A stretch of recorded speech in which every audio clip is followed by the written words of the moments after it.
उषा, इस कविता के लेखक शमशेर बहादुर सिंह। इनका जन्म 13 जनवरी 1911 और इनका निधन 1993 ईस्वी में हुआ था। 1911 से स्मरण हो रहा है कि आपके जो सिलेबस के पाठ्यक्रम में जो कुछ भी चीज़ें हैं उसमें से एक आपका कहानी है रोज, है ना। तो रोज के लेखक कौन है? और उनका जन्म वर्ष 1911, यानी शमशेर बहादुर सिंह का भी जन्म वर्ष 1911 और अज्ञे जी का भी जन्म वर्ष 1911। चलिए, इनका निधन 1993 ईस्वी। इनका जन्म हुआ था देहरादून में, ठीक है, उत्तराखंड देहरादून। इनकी माता प्रभुदेवी, पिताजी का नाम तारीफ सिंह और पत्नी का नाम धर्म देवी। यह दूसरा सप्तक के कवि थे।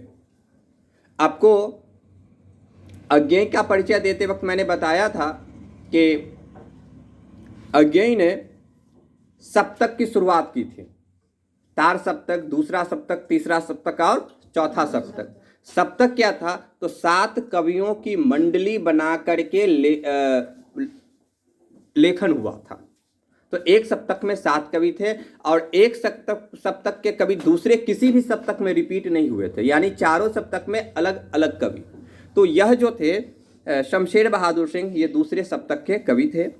इनकी जो प्रसिद्ध कविताएं हैं, बात बोलेगी, काल तुझसे होड़ है मेरी, कुछ कविताएं, कुछ और कविताएं, टूटी हुई बिखरी हुई, यह सब महत्वपूर्ण कविता संग्रह है इनके। इनके जीवन से एक महत्वपूर्ण घटना कि विवाह के 4 वर्ष बाद ही पत्नी की मृत्यु, फिर परिवार विहीन अनिश्चित जीवन। 18-19 साल में इनका विवाह हुआ था और 4 वर्ष बाद इनकी पत्नी की मृत्यु हो गई। फिर उसके बाद लगभग परिवार विहीन जीवन ही इन्होंने जिया, अकेला वाला जीवन जिया। संतान भी प्रायः नहीं थे, ठीक है।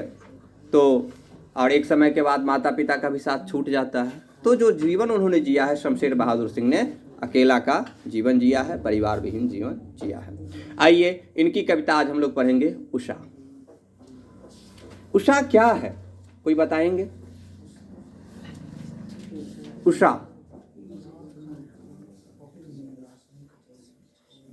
आइए कविता के माध्यम से ही जानने का प्रयास करते हैं उषा क्या है ना।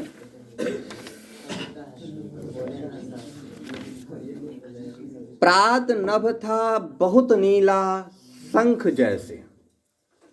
प्रात नभ, प्रात क्या है?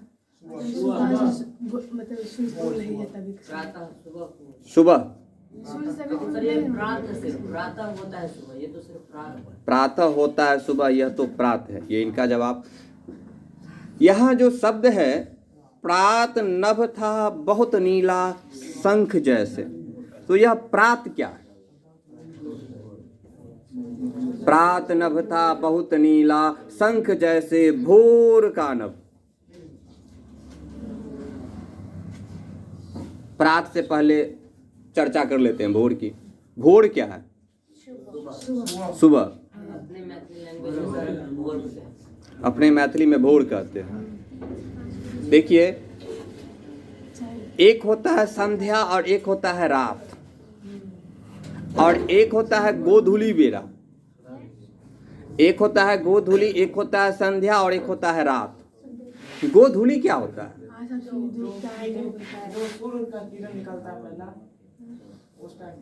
नहीं,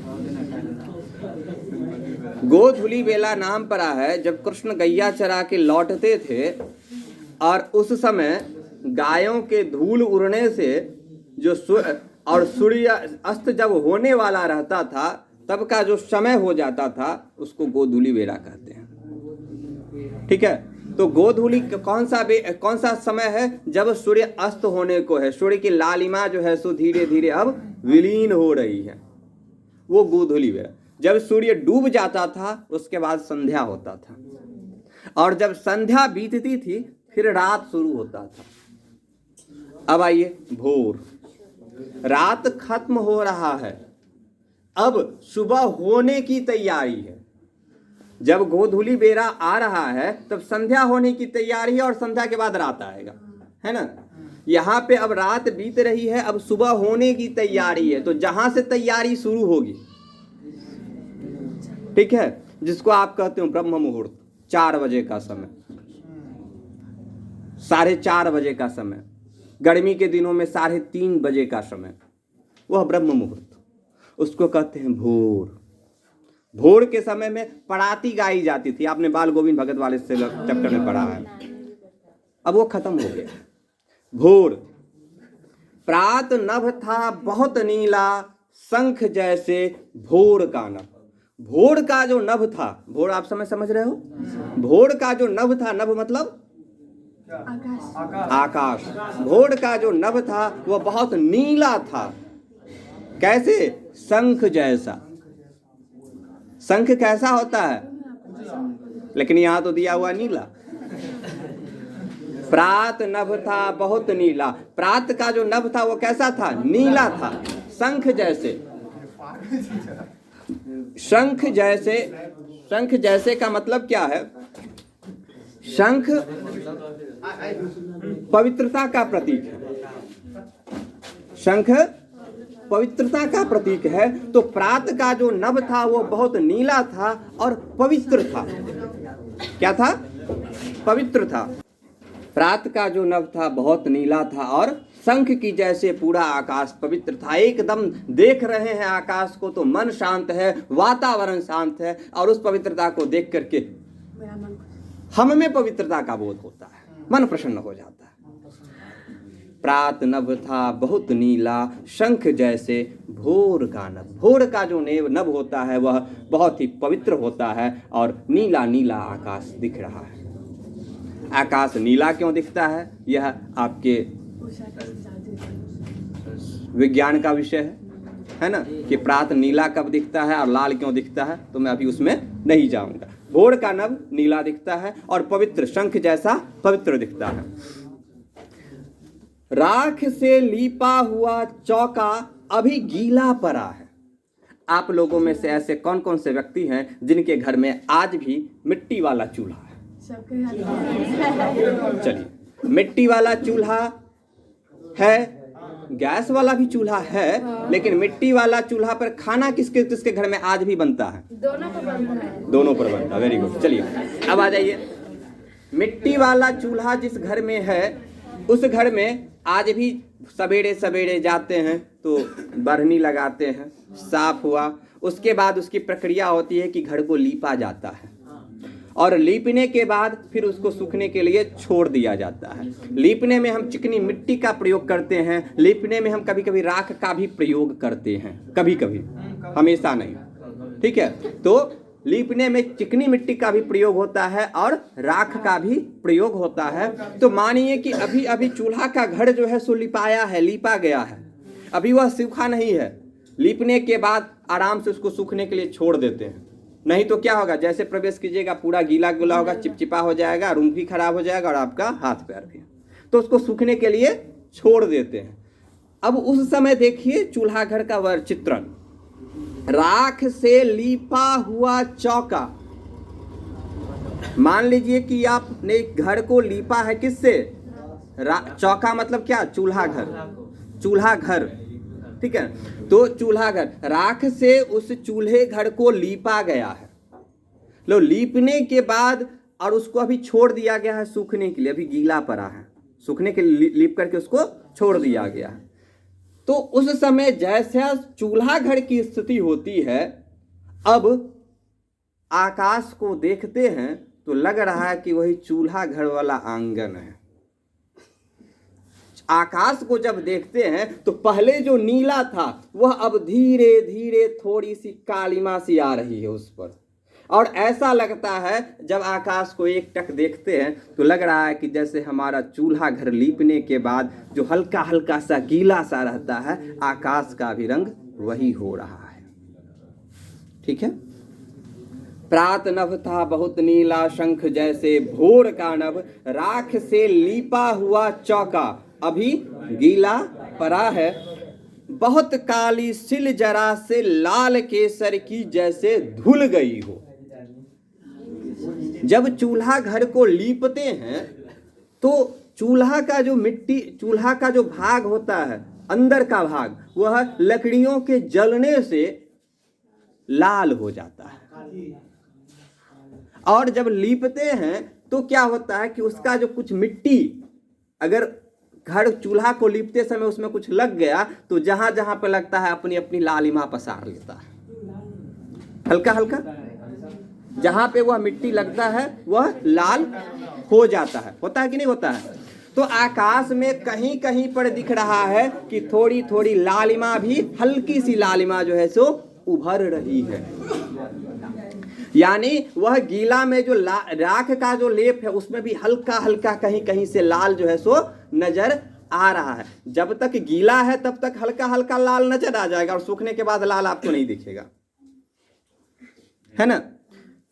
अब बहुत काली सिल जरा से लाल केसर के से कि जैसे धुल गई हो। जैसे लाल केसर, केसर जो होता है मिठाई में बहुत थोड़ा सा डाला जाता है, बहुत महंगा होता है, बहुत थोड़ा सा डाला जाता है, लेकिन वह बहुत थोड़ा ही उस मिठाई में रंग लाने के लिए और स्वाद लाने के लिए पर्याप्त होता है। तो लग रहा है कि उस चूल्हा घर के जो लेप लिया गया है राख से, उसमें थोड़ा सा केसर जैसा रंग कहीं से छलक रहा है। स्लेट पर या लाल खड़िया चाक मल्दी हो किसी ने, ध्यान दीजिएगा, पहले नीला था, फिर उसके बाद थोड़ा सा काला जैसे हुआ, और उसके बाद क्या लग रहा है कि जैसे काला स्लेट पर किसी ने लाल खड़िया, लाल चौक से जैसे उसको रंग दिया हो। अब स्लेट पर लाल खड़िया रंगोगे तो कैसा होगा? पीछे काला है और बाहर से लाल लाल सा दिख रहा है। अब जो आकाश का रंग हो रहा है वह कैसा है?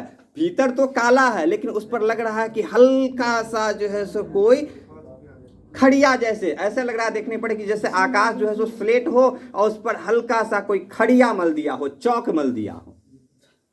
ठीक है, ब्लू था, हल्का सा लगा कि जैसे चौका को लीपा गया है, फिर लग रहा है जैसे काला स्लेट हो, उस पर लाल खड़िया मल दी हो किसी ने। आकाश का रंग बदल रहा है ना। स्लेट पर या लाल खड़िया चाक मल दी हो किसी ने, नील जल में या किसी की गौर झिलमिल दे जैसे हिल रही हो। नील जल में, जैसे नीले जल में के सामने खड़े हो जाओ और अगर जल हिले तो आपका जो प्रतिबिंब नीले जल में पड़ता है वह हिलता हुआ दिखाई देता है। आप चूल्हा घर में हो, कुकर में से उसका भाप साइड से निकल रहा है या सीटी से निकला, या उस पर जो तसली चढ़ी हुई है उसमें से भाप निकल रहा है, और उस तरफ, भाप के उस तरफ अगर कोई चीज है तो वह हिलती दुलती सी दिखाई पड़ती है कि नहीं पड़ती है। अब देखिए, सुबह का समय है, ठंडा है मौसम में, और हल्की हल्की कहीं से गर्माहट महसूस हो रही है। हल्की से गर्माहट महसूस हो रही, क्यों? क्योंकि सूर्य उदय होने वाला है, तो मौसम थोड़ा सा कहीं ना कहीं गर्म होगा ना। अब उसके प्रभाव से क्या है कि वातावरण में जो नमी थी वह नमी अब क्या हो रही है कि धीरे धीरे ओस जो है सो नीचे गिर रही है। ओस नीचे गिर रही, तो ओस जो नीचे गिर रही है वो कहाँ दूर से जो ओस आकर के नीचे गिर रही है, तो उसको आने में समय लगेगा कि नहीं लगेगा। अब वह जो रास्ते में आ रही है तो वो जो पानी की बूंदे हैं, ओस मतलब पानी की बूंदे, वह जो पानी की बूंदे या जो वाष्प है वह जो धीरे धीरे जब नीचे आ रहा है, गिर रहा है, तो उस दरमियान हम जब किसी चीज को देखते हैं तो हमको लगता है कि उस तरफ का जो चीज है वह झिलमिलाता हुआ सा नजर आता है। क्यों? क्योंकि बीच में पानी की कहीं कहीं पर बूंदे हैं। आपने विज्ञान में पढ़ा है कि तारे क्यों टिमटिमाते हैं? तारे टिमटिमाते नहीं हैं, वातावरण में नमियों के कारण, पानी की बूंदों के कारण हमको टिमटिमाते हुए से प्रतीत होते हैं, है ना। तो यह जो वातावरण में जो अब नमी जो है सो धीरे धीरे जो नीचे अब आ रहा है, गिर रहा है, या फिर जो वाष्पन के द्वारा जो पत्तों पर जो ओस की बूंदे जमी हुई है, पत्तों पर जो ओस की बूंदे जमी हुई है वह जो है सो वाष्प बनकर धीरे धीरे उड़ रहा है। तो यह उड़ रहा है या नीचे आ रहा है, दोनों में क्या है कि बीच में पानी का कोई ना कोई क्रिया तो हो रही है ना। और उसके द्वारा जब हम इधर से देखते हैं उस ओर की चीजें, तो हमको वह झिलमिलाती सी प्रतीत होती है। तो उसी को इन्होंने लिखा है, नील जल में या किसी की गौर झिलमिल दे। अब आकाश क्या है? नीला जल। आकाश नीला जल, और जैसे उसमें लग रहा है कि किसी गौर वर्ण का गौर झिलमिल दे, गौर मतलब गोरा, नील जल में या किसी की गौर झिलमिल दे, जैसे हिल रही हो और जादू टूटता है उषा का, अब सूर्योदय हो रहा है। यानी कि अब जादू उषा का टूटता है और धीरे से वह लाल सा सूर्य आकाश के उस छोर से उदय हो रहा है। तो यह जो उषा है, उषा काल क्या है? भोर से लेकर के सूर्योदय तक, ध्यान दीजिएगा, भोर से लेकर के सूर्योदय तक की जो बेला है, इस पूरे समय को उषा काल कहते हैं। उषा, समझ में आई ना?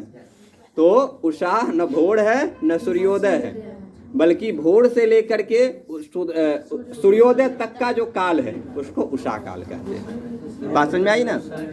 तो इसको शमशेर बहादुर सिंह ने प्रकृति चित्रण द्वारा इस काल को दर्शाया है, और इनको विभिन्न आकाश के बदलते स्वरूप द्वारा दर्शाया है। पहले क्या था कि आकाश नीला था शंख जैसे, फिर लगा कि काला हो गया है, फिर आकाश नीला था, फिर लगा कि जैसे चौका घड़ हो हमारा, इस तरह से हल्की सी काली, उसके बाद लगा कि जैसे केसर किसी ने घोल दिया हो, है ना? उसके बाद लग रहा है कि लाल खड़िया किसी ने स्लेट पर मल दिया हो, फिर नील वर्ण का झिलमिलाना, है ना? और उसके बाद उषा टूटता है, सॉरी, जादू टूटता है उषा का, अब सूर्योदय हो रहा है। ठीक है।